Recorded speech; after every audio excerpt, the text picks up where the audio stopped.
बड़े सगीर में इस्लाम कैसे फैला? हिंदुस्तान में पहली मस्जिद नबी करीम सल्लल्लाहु अलैहि वसल्लम की जिंदगी में ही बन चुकी थी। मुत्तहिदा हिंदुस्तान के मुसलमानों के लिए अलहदा वतन पाकिस्तान का मुतालबा सबसे पहले कब सामने आया? तारीखी सच्चाई क्या है? तारीख को मसख करने वाले कौन? हामिद मीर का हंगामा खेज कॉलम।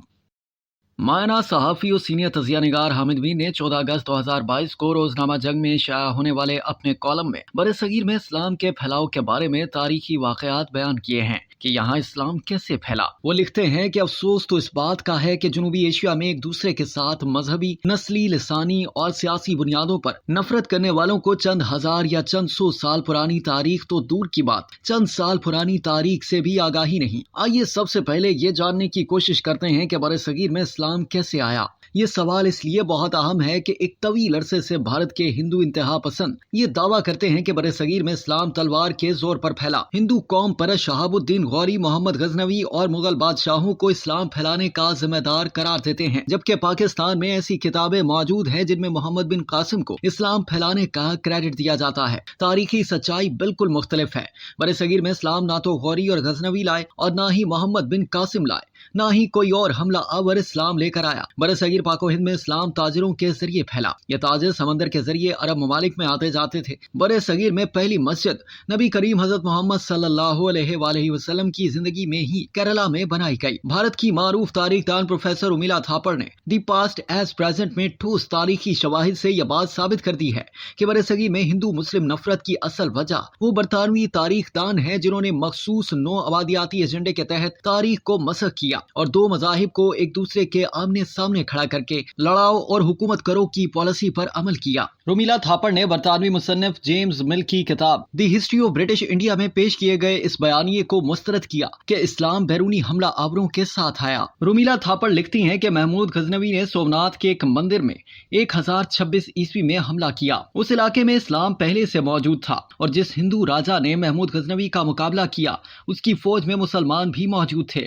रुमीला थापर लिखती हैं कि सोमनाथ पर महमूद के हमले के 2 साल बाद 1264 में ईरान के एक ताजर नूरुद्दीन फिरोज ने सोमनाथ में एक मस्जिद की तामीर के लिए मकामी राजा श्री चड्डा से जमीन खरीदी। जमीन के ये कागजात संस्कृत और अरबी जबानों में तैयार किए गए, जिनका तर्जुमा रुमीला थापर ने अपनी किताब में शामिल किया। तमाम मुस्तनद भारतीय तारीखदार मुत्तफिक हैं कि केरला और भारतीय गुजरात में इस्लाम तलवार से नहीं तिजारत से फैला। मुसलमान ताजिरों ने यहाँ शादियां की और यहीं बस गए, जबकि गौरी और गजनवी बहुत बाद में आए।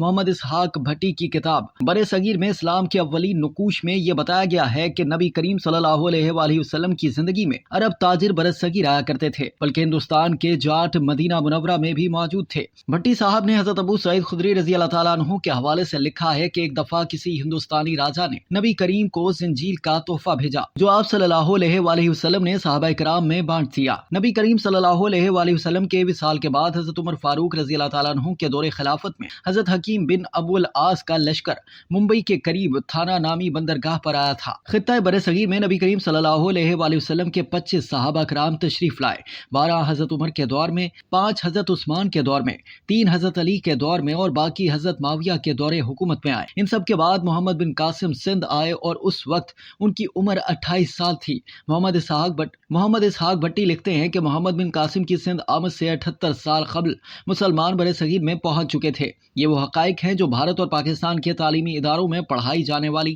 तारीख में शामिल नहीं। भारत और पाकिस्तान ने 1947 में बरतानवी राज से आज़ादी हासिल कर ली, लेकिन दोनों ने अभी तक बरतानवी मुसन्निफीन की लिखी गई झूठी तारीख से आज़ादी हासिल नहीं की। जब हिंदू कौम परस्त मुंबई या दिल्ली में मुसलमानों पर इल्जाम लगाते हैं कि तुमने तलवार से इस्लाम फैलाया, तो मुसलमान के पास कोई ठोस जवाब नहीं होता, क्योंकि उन्हें अपनी असल तारीख से आगाही नहीं। 1857 में बरतानवी फौज के हिंदू और मुसलमान सिपाहियों ने बरतानवी अफसरों के खिलाफ बगावत की, तो इसके बाद बरतानवी राज ने दोनों को एक दूसरे से लड़ाया। 1867 में अंग्रेजों ने हिंदुओं के साथ मिलकर बड़े सगीर से फारसी और उर्दू जबान को खत्म करने की कोशिश की, तो सर सैयद अहमद खान ने इस कोशिश के खिलाफ मुजाहमत शुरू की। सर सैयद अहमद खान हिंदू मुस्लिम इत्तेहाद के हामी थे, लेकिन फारसी और उर्दू के खात्मे को मुस्लिम तशख्खुस पर हमला समझते थे। उन्होंने मुसलमानों مسلمانوں کو جدید علوم حاصل کرنے اور انگریزی سیکھنے کی ترغیب دی تاکہ مسلمان اپنے حقوق کا دفاع کر سکیں۔ اسی زمانے میں ایسی تحریکیں شروع ہو گئیں جس کا مقصد مسلمانوں کو دوبارہ ہندو بنانا تھا۔ انہی میں شدی تحریک بھی تھی جس کا مقصد پروفیسر کے تمام مسلمانوں اور مسیحیوں کو ہندو بنا کر رام راج قائم کرنا تھا۔ رام راج کا دوسرا نام اکھنڈ بھارت ہے، جس میں بھارت، پاکستان، بنگلہ دیش، نیپال، برما اور سری لنکا کے علاوہ افغانستان کو بھی شامل کیا جاتا ہے۔ شدی تحریک کے باعث پڑھے لکھے مسلمانوں نے ایک علیحدہ وطن کا خواب دیکھنا شروع کیا جہاں وہ اپنا مذہبی اور سماجی تشخص برقرار رکھ سکیں۔ اسی مقصد کے تحت 1906 میں آل انڈیا مسلم لیگ نے ڈھاکہ میں جنم لیا۔ جب مسلم لیگ بنی تو علامہ اقبال اور قائد اعظم رحمۃ اللہ علیہ ہندو مسلم اتحاد کے حامی تھے، لیکن انڈین نیشنل کانگریس سیکولرزم کے نام پر مسلمانوں کو دھوکہ دے رہی تھی۔ لہٰذا علامہ اقبال اور قائد اعظم نے اپنے موقف پر نظر ثانی کی اور علیحدہ وطن کا مطالبہ شروع کر دیا۔ کچھ دانشور دعویٰ کرتے ہیں کہ قائد اعظم نے برطانوی سرکار کے کہنے پر پاکستان کا مطالبہ کیا۔ یہ دعویٰ محض ایک جھوٹ اور فریب ہے۔ علیحدہ وطن کا مطالبہ پہلی جنگ عظیم میں شروع ہو گیا تھا جب عبد الجبار خیری اور عبد الستار خیری نے یو پی، سندھ، کرناٹک، میسور اور دہلی کو ایک علیحدہ مسلم ریاست بنانے کا مطالبہ کیا۔ 1928 میں مولانا اشرف علی تھانوی نے یہی مطالبہ کیا۔ 1928 میں ایک صحافی غلام حسن کاظمی نے ایبٹ آباد میں 7 روزہ پاکستان کے ڈکلیریشن کے لیے درخواست دی۔ کچھ سال بعد چودھری رحمت علی نے پاکستان کے نام سے اسکیم پیش کی۔ اس میں جو لفظ تھا اس کے الفاظ میں آئی نہیں تھا بلکہ یہ پاکستان تھا۔ بعد میں قائد اعظم نے اس میں لفظ آئی شامل کرایا۔ استاد اور محقق ڈاکٹر انیس احمد کی تحقیق کے مطابق پی پنجاب کے لیے، اے افغانیہ، کے کشمیر، ایس سندھ اور ستان بلوچستان کے لیے تھا۔ قائد اعظم نے اس میں لفظ آئی شامل کرا کر اسے پاکستان بنایا اور آئی اسلام آباد کا ترجمان جو باقی تمام خطوں کو ایک دوسرے سے جوڑ رہا تھا۔ ڈاکٹر انیس احمد کے خیال میں قیام پاکستان کے بعد ہماری یونیورسٹیوں میں اس نو آبادیاتی سوچ نے ہم میں نسلی اور لسانی اختلافات پیدا کیے۔ اب تک کے لیے اتنا ہی۔ مزید جاننے کے لیے سبسکرائب کیجیے ڈیلی جنگ یوٹیوب چینل اور لائک کیجیے ڈیلی جنگ فیس بک پیج۔